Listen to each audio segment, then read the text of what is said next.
More than a dozen workers rushed to pack white refined sugar in a factory hall in central Sudan.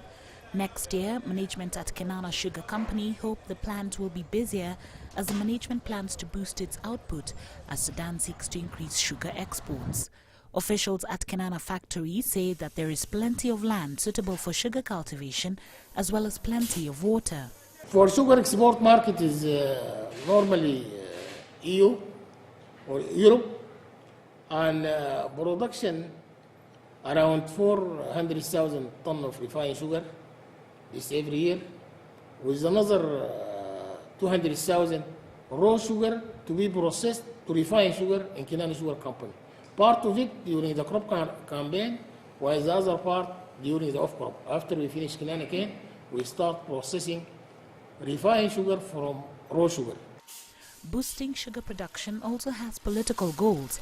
The sweetener is the most important food ingredient in a country where it's normal to put 3 spoons of sugar in a small glass of tea or orange juice. Sugar price is so sensitive here that it can spark revolutions. A huge spike was one reason for street protests which toppled the late President Jafar Nimeri in 1985.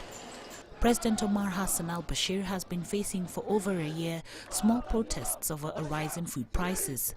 Annual inflation hit 41.4% in April, though critics say the real figure is much higher. Following a capital injection of $500 million from its main Gulf owners Saudi Arabia and Kuwait, Kenana wants to more than double its output to 1 million tons in 2015.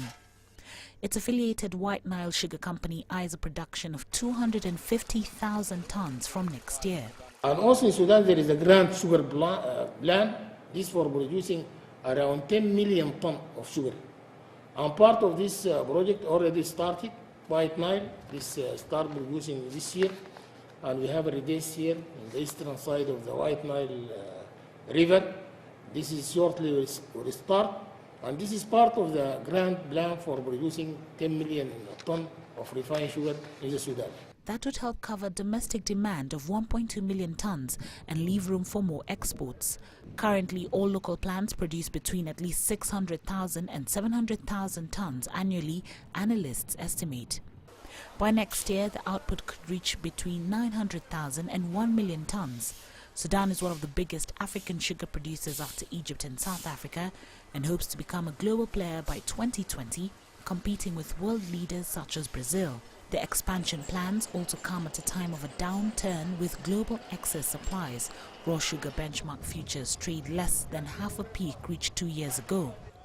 The International Monetary Fund has urged Sudan to use the $2 billion in expected pipeline fees from South Sudan until 2015 to reform its agriculture sector to boost non-oil exports.